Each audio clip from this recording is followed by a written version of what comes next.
instead of throwing a full length out that you'll look back on in 5 years and think, well, that wasn't what we wanted the band to be. It was more, let's take our time. We mentioned Gene Simmons earlier, but he's, his famous quote, you got your whole life to make your first record.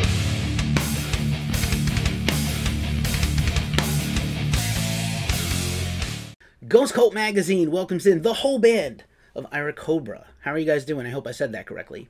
You did, yeah. We're doing great. At least I am. If you guys want to go around and introduce yourselves, because it's a whole screen of dudes now. My name's TJ. I'm the guitar player.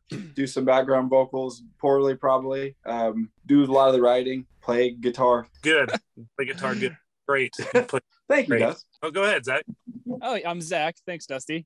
He introduced me. I play drums, and that's about it, man. Yeah, I'm Dusty. I'm the singer. Nick, it's all you, bud. I'm Nick. Yeah, I play bass. I'm the newest member of the band. So. All right, cool. And Dusty appropriately showed up late as the singer because he has no gear to carry. So just like in every other situation, the singer is last to come and show up.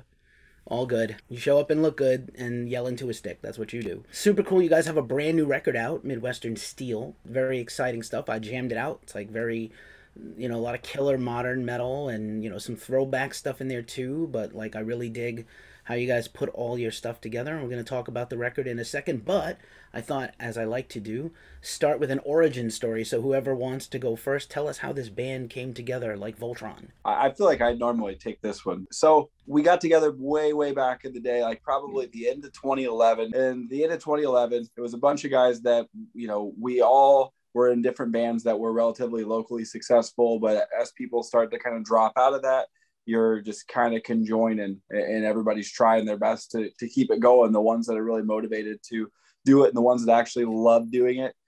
Me and Dusty got together. Dusty was traditionally in bands that were much heavier than bands that I was in. He did a lot of screaming vocals. I was kind of in rock bands, more along the lines of, like Guns N' Roses or like bands like from that.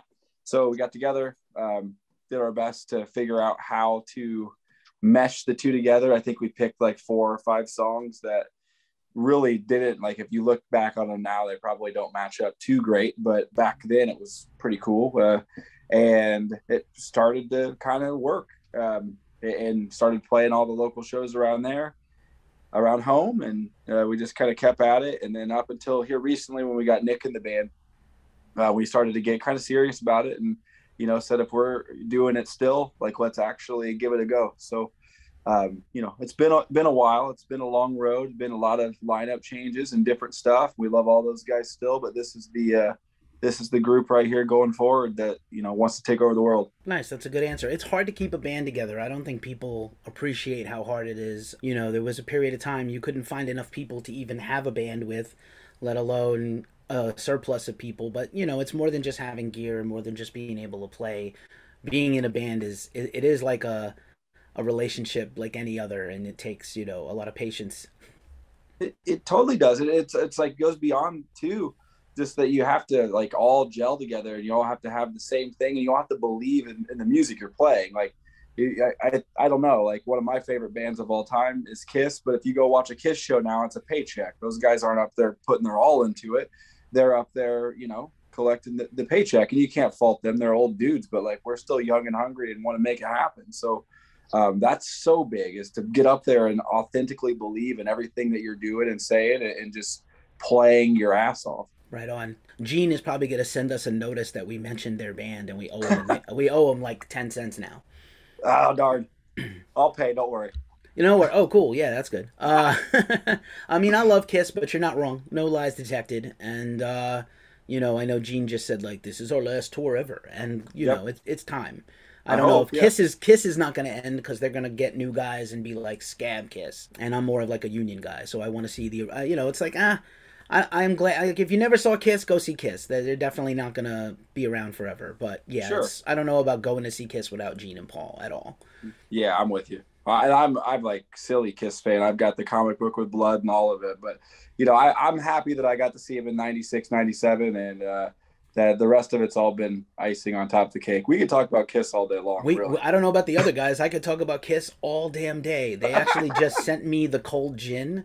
So I'm super stoked. I have to do like a review of the gin, and I'm not a gin drinker. So You guys don't live near me, but I need somebody to Oh, come I over and drink wish. this bottle of gin with me. And That'd be yeah, awesome. Kiss was like my first band, like Yep. my first band I ever loved. So as a little kid, so I also saw Absolutely. the reunion, the official reunion with Ace and Peter, and yeah, well, not. I always say see your heroes because don't take them for granted. People are dropping like flies, especially after the last 2 years, and always see your heroes because you don't Yep. know if they're coming back. That's true, man. And so, what about the rest of you guys? Just in general. So, 10 years, over 10 years as a band. However long you've been in this band, but I imagine you guys are all playing at least around that long. It takes a certain kind of person, a lot of determination to want to stay in a band and make music.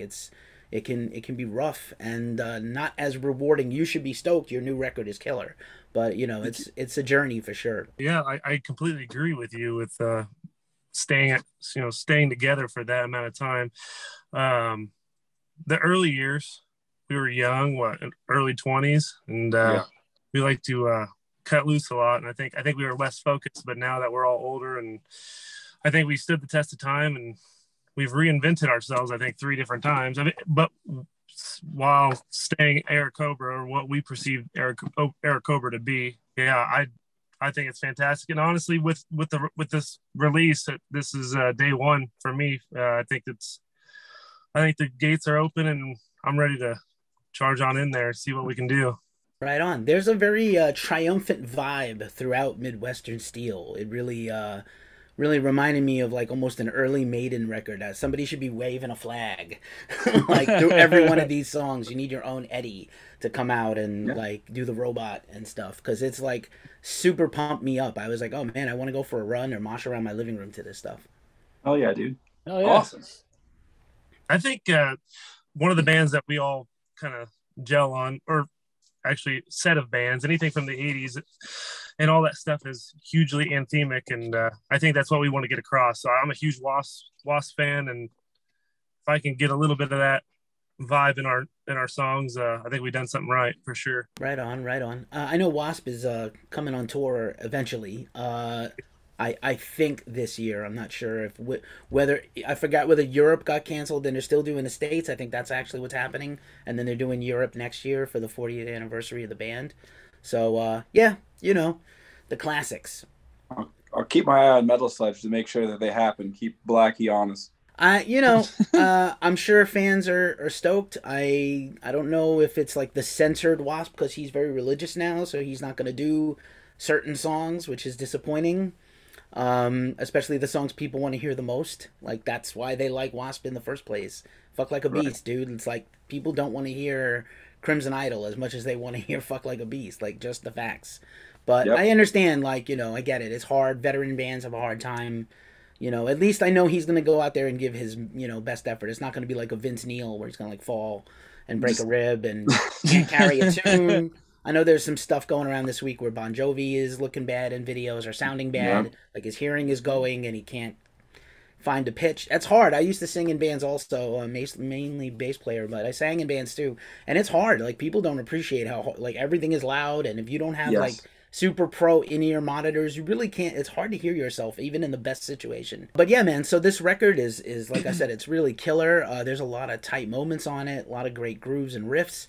How do you guys sort of start? Does one of you guys bring in a song? Do you jam? How do you guys start the songwriting process? Typically it's riffs, but I never bring anything complete because all these guys' input is what makes the band the band. So I think it starts with the riff, and then somebody might say go here, Nick might say go there. Zach comes up with a cool drum beat or some fills, and then Dusty's typically in the corner nefariously scribbling away on a notepad, and then he just brings it in, and you're like, oh well, that's insane. So that's kind of how it typically works. We've fleshed the music out in a jamming situation. We wrote a couple songs that have been just studio stuff where we've sat down and kind of figured it out in the studio, but I feel like sometimes those songs don't breathe live, so we like to kind of give them the test when we're writing them to make sure that they actually breathe being played.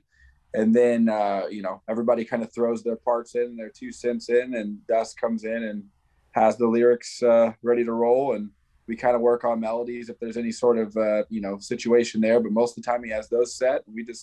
roll with it. You know, when we were younger, we used to spend a lot of time, like a ton of time on writing, and that's important. But I mean, a lot of the best songs come quick and you just want to get them out of there instead of overthinking like, oh, should we go to C here or D there? You know, it's like, well, let's just see what happens. And instead of dwelling on it, just get the song out and get it going.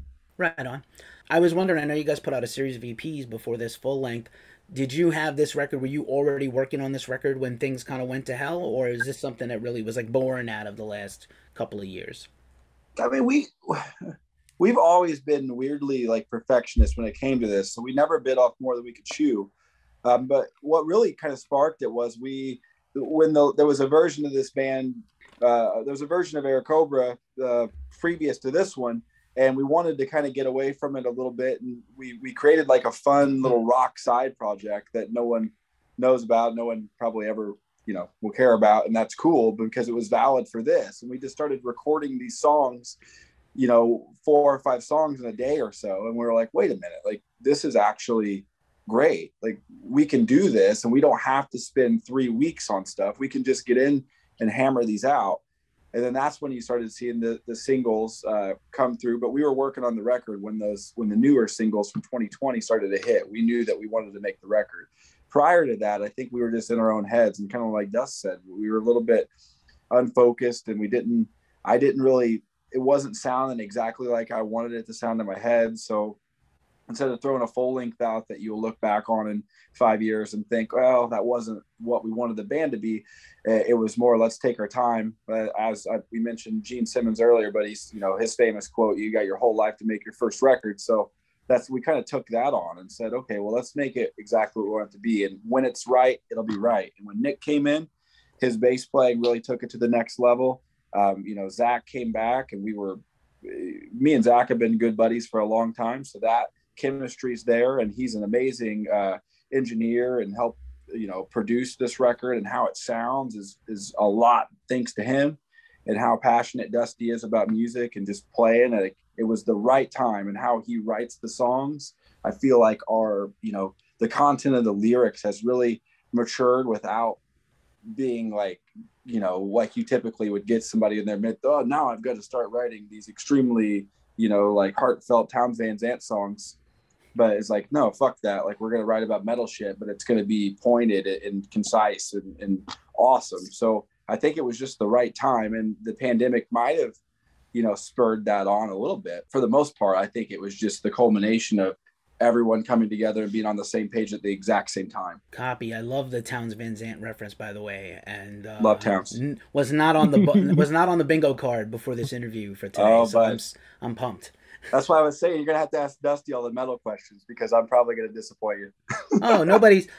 Listen, man. Like, I don't know. Like, if you guys have followed our site, we don't do the gatekeepery thing too badly. I think we're better than everybody else, and we like a lot of different stuff. I interviewed Jarbo earlier, if you know who that is. Used to be the Swans, and I'm talking to Igor Cavalera tomorrow. I'm talking to you guys tonight. Sweet. Like, it's all across the map. Music is music. I feel like, you know, a good song is a good song, except like in limited genre cases that I can't get down with. But our site, we cover a lot of stuff, and not just not just the most brutal thing ever, like, you know, which I love all that, obviously. But that leads me to a good question. What is, like, again, TJ is probably going to win this if this was a game. Too bad it's not a drinking game. If you had like the most non-metal music in your collection, or that you're like the biggest fan of, what is that band? Or I don't believe in guilty pleasures, but what would be your guilty pleasure band? I'm looking at the record right now. Graham Parsons' Grievous Angels, probably one of the better records of all time, in my opinion. That's probably the most far away from metal. Nick, what's yours? I don't really go too far away from metal or rock. Pretty much, I mean, just rock. I like a little bit of pop punk, you know, some emo stuff. My wife got me into going and seeing musicals. We went and seen Les Mis a couple years back, and that was very interesting.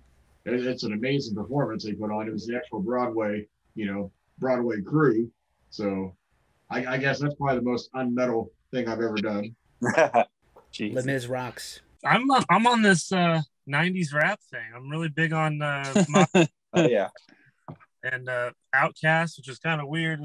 I'm already ruining our metal cred right off the bat, but that's kind of where I've been. I mean, I'm trying to find dark music without finding it within metal. So you're finding a lot of some dark overtones and stuff. A lot of bluegrass, a lot of, like you said, Towns Van Zandt. I like Bill Monroe, a little bit of that recently. Zach, I feel like Watermelon Crawl is going to be yours. God damn it. Yeah, you know, right? This country gets me. Yeah, the 90s country, Huey Lewis in the News, 80s pop, love that. No shame. 80s pop is great, and it came from a time when like every single 80s hit song was a immaculate banger, like beautifully produced, awesome tracks. 100%. That classic 80s gated drum sound that I want to blame Phil Collins for, but it's also awesome.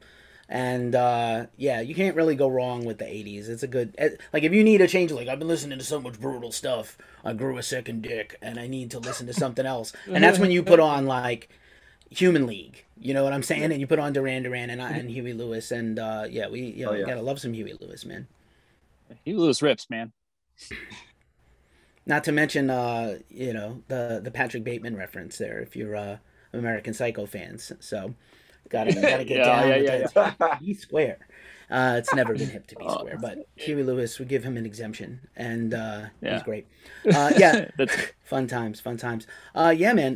But yeah, you know, like, nobody's credibility is getting ruined. I feel bad that, like, that's like, oh, you like, we had a, you know, like, there was a period of time once when we had like all our band writer bios were on our site, and people would go through and like pick on our writers' tastes. Like, you don't have to just like the most evil, sick things. You can like a lot of different stuff, and then come back and make your metal, and come back and write about metal.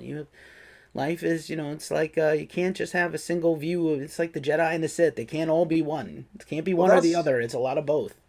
That's kind of what it's all about for me. Like, I love heavy metal, and I always have, but as I've gotten older, I find like I can be a fan of like cosmic country because I can't do it. And I think that makes Airacobra better because I'm not constantly listening to other influences that are directly in line with what we're doing. So I think it keeps it kind of unique because I'm not like, okay, well, this band just did this, so let me try to write a riff like that. You know, it's like I'm listening to Graham Parsons. I'm obviously not going to be able to bring any of that to Airacobra, but like the sensibilities and the feelings in that music, you can absolutely transfer over. And at the same time, it doesn't contaminate the riffs. It keeps everything fresh so that I'm not just regurgitating the same stuff.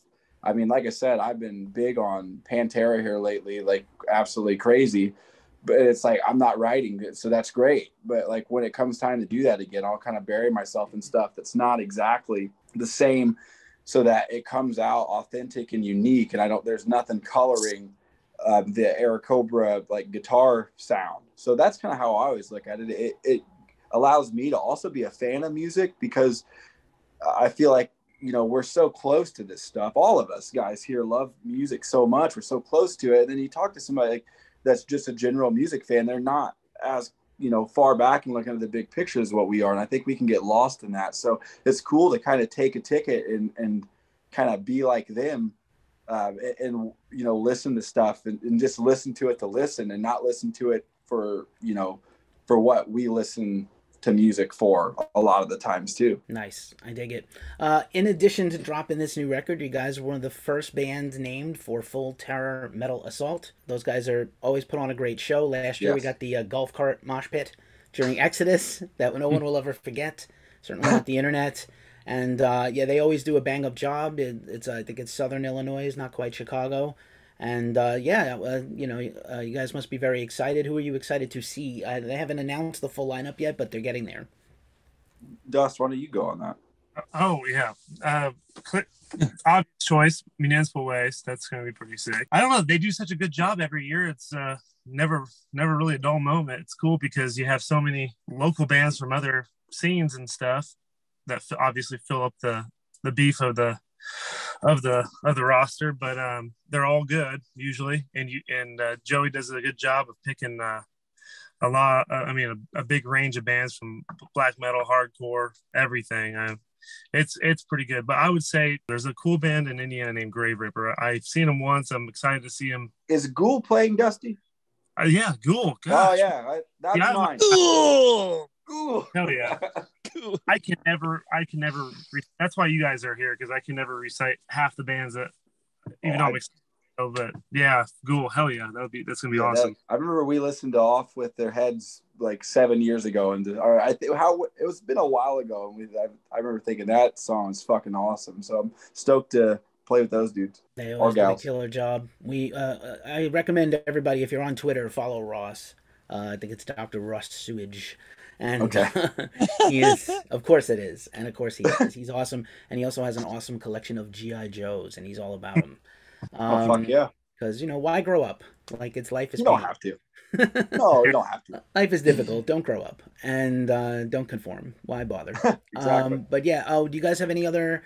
that would make your whole year. That would make my whole year. But do you guys have any other big gigs planned or any touring you can talk about yet? Well, I know we're playing with Anvil in Wisconsin. I think July. Wow. 29th. We're trying our best to string stuff together. Obviously, with the constraints, over the last few years, everything's a little bit more barren. So we're trying to scare all that up. But we're hoping for something in the fall to hit the road in some way, and and in between, play some big spot shows, put some big hype behind it, and really pump the record. That's the biggest thing right now. Is we're super proud of this record. We're super proud of how it turned out. We want to give it a nice push here. So you're going to be hearing from us for sure. You guys are great. I dig it. You guys are very cool. I think you'd be a lot of fun to have a beer with and hang out at a show. Hopefully that will get to happen. Airacobra, congratulations on Midwestern Steel. Congratulations on your upcoming gigs and Full Terror Metal Assault next fall. And just really awesome hanging out with you. Thanks for sharing your story with Ghost Cult. Thank you so much. You guys are awesome. Thank you. Thanks for having us, man.